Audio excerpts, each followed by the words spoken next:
안녕하세요 여러분. ICT 기술 이야기 임진철입니다. 지난 25년 3월 14일 구글 딥마인드에서는 새로운 알파 시리즈인 알파 이발브를 공개를 했습니다. 알파 이발브는 어드밴스드 된 알고리즘 설계를 위한 제미나이 기반의 코딩 에이전트라고 구글은 설명을 하고 있죠. 그래서 이번 영상에서는 이 알파 이발브가 무엇인지, 그리고 어떻게 작동을 하는지, 그리고 실제 어떤 효과가 있는지에 대해 가지고서 한번 살펴보도록 하겠습니다. 인간은 여러 가지 도전적인 과제들을 가지고 있습니다. 미해결된 수학 문제에 대한 해법을 찾는다든지, 그리고 새로운 과학적인 발견을 한다든지, 그리고 비즈니스를 보다 효율적으로 하기 위한 방안을 갖다가 찾는다든지 이런 것들이 되겠죠. 그리고 이러한 과제들은 일반적으로 구상을 하고 탐색을 하고 가설을 세운 뒤에 거기에 대한 실험과 검증이라는 프로세스를 거치게 됩니다. 그리고 이 알파 이발브라는 거는 LLM 기반의 코드 초최적화 에이전트인데, 진화 기법과 LLM 기반의 코드 생성 기능을 결합을 해 가지고서 이러한 도전적인 과제들을 효과적으로 해결을 할 수 있다고 합니다. 그래서 정리를 해서 말씀을 드리게 되면은 알파 이발브라는 것은 인간이 직면하고 있는 여러 챌린지한 과제들, 이것들을 진화 기법과 LLM의 코드 생성 기능을 결합해서 해결해 나가는 인공지능 에이전트다라고 우리가 정의를 해볼 수가 있습니다. 그렇다면은 알파 이발브가 어떻게 작동을 해가지고서 이러한 기능을 하는지 한번 알아보도록 하겠습니다. 알파 이발브의 작동 프로세스는 먼저 진화 대상, 즉 도전적인 과제들을 준비를 하고, 그리고 알파 이발브가 내어놓는 해결책들을 평가해보는 평가 함수를 준비를 합니다. 그러고 나서 알파 이발브의 진화 루프를 수행을 하게 되는 것이죠. 그럼 진화 루프가 어떻게 작동을 하느냐? 먼저 알파 이발브에 있는 프롬프트 샘플러가 프로그램 DB에 있는 프로그램들을 참조를 해가지고서 주어진 과제를 해결할 수 있는 프롬프트를 생성을 하게 됩니다. 즉 기존 프로그램들을 이렇게 개선해 보자라는 프롬프트를 생성을 하게 되는 것이죠. 처음 참조하는 프로그램들은 현재까지 알려진 최적의 알고리즘이나 운영적인 프로그램들이 되겠죠. 예를 들어서 도시 10군데가 있다.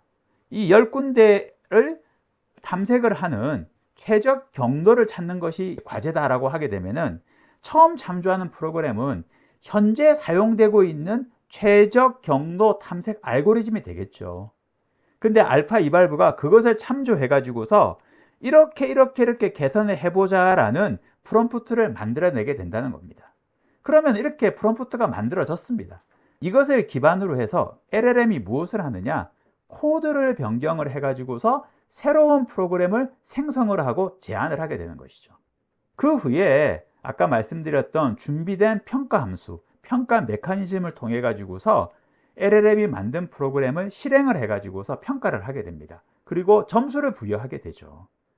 그 중에서 이제 높은 점수를 부여받은 거는 프로그램 DB에 다시 저장이 되고, 그리고 이 프로그램 DB를 참조해서 다시 프롬프트 샘플러가 또 새로운 좀 더 개선된 프롬프트를 만들어 가지고서 이제 LLM에다가 던져주게 되는 이러한 루프를 갖다가 계속해서 반복하게 됩니다. 그래서 어떻게 보면 상당히 간단한 루프가 돌아가는 것이죠. 근데 여기서 중요한 거는 이러한 과정을 통해서 나오는 것이 정말 효과가 있느냐, 의미 있는 결과가 있느냐라는 부분인 거죠.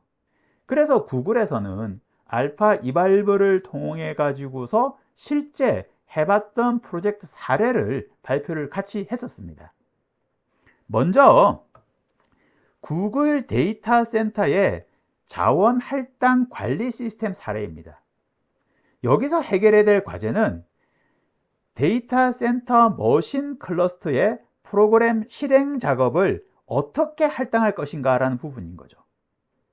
이 각각의 작업 프로그램들이 실행되기 위해서는 필요한 리소스가 있습니다. CPU 1코어에 메모리 200기가 이런 식의 어떠한 필요한 리소스들이 있게 되겠죠. 그리고 데이터 센터의 머신 클러스터에는 또한 가지고 있는 머신마다의 용량이 있습니다. 그래서 각 작업이 필요로 하는 리소스 요구량하고, 그리고 머신의 용량을 기반으로 해서 작업을 할당하게 되죠. 그런데 최적화가 돼야 됩니다. 만약 최적화가 되지 않는다고 하면은 어떻게 되느냐? 고립 자원이 발생을 합니다. 고립 자원이라는 것은 무엇이냐 하면은, 예를 들어서 CPU는 남아 있는데 메모리가 모두 소진되어져 가지고서 더 이상 작업 수행이 불가능한 상태예요. 이 경우에는 CPU가 바로 고립 자원이 되게 됩니다. 그래서 이러한 문제는 소위 말하는 빈 패킹 문제의 대표적인 사례라고 볼 수가 있고, 보통 경험을 바탕으로 한 퓨리스틱 함수를 만들어 가지고서 이제 해결을 시도를 하게 되죠. 그래서 이 문제에다가 알파 이발브를 적용을 해 봤습니다. 그랬더니 기존에 인간이 만든 퓨리스틱 함수보다 더 높은 효율성을 보이는 퓨리스틱 함수를 만들어냈다고 합니다. 그래서 구글 데이터 센터 자원의 0.7%를 추가로 회수했다고 하죠. 쉽게 말해서 고립 자원이 0.7%가 더 줄어들었다는 얘기라고 할 수가 있습니다. 그렇기 때문에 실제 구글은 자신들의 머신 클러스터 관리 시스템인 보그가 있는데, 여기에 알파 이발브가 재작성한 내용을 반영을 해가지고서 운영을 한다고 이제 발표를 했었죠.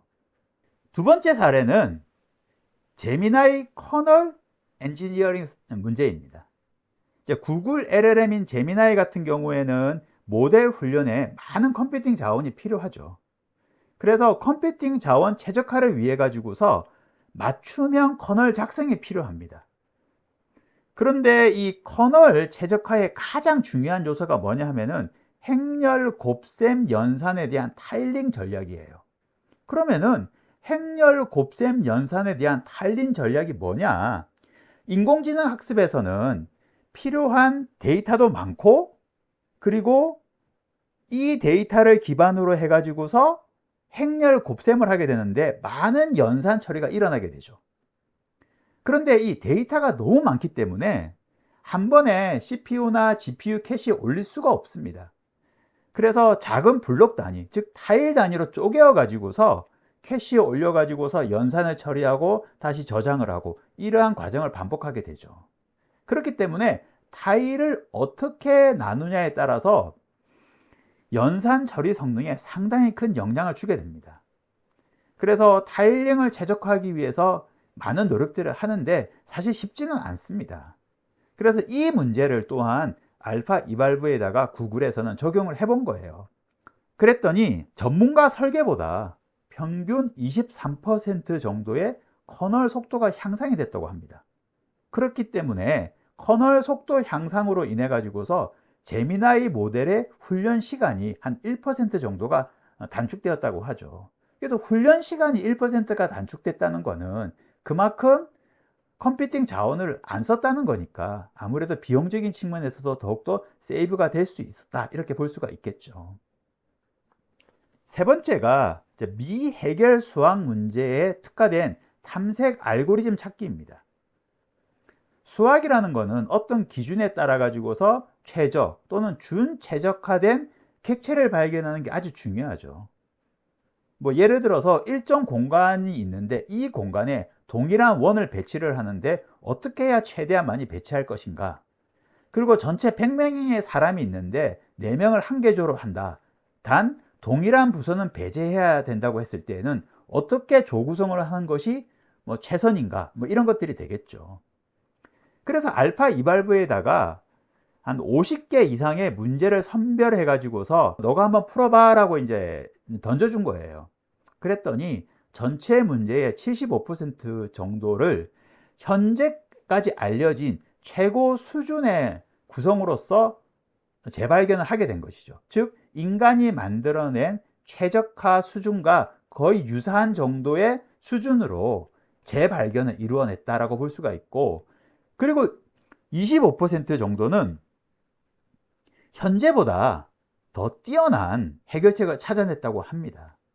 그래서 기존 성능을 갱신을 하게 된 것이죠. 이번 영상에서는 알파 이발브가 뭔지에 대해서 한번 살펴봤습니다. 그리고 이 알파 이발브에 대한 상세 내용은 구글이 백서를 발간을 했죠. 그리고 여기서 자세하게 우리가 참조를 해볼 수가 있습니다.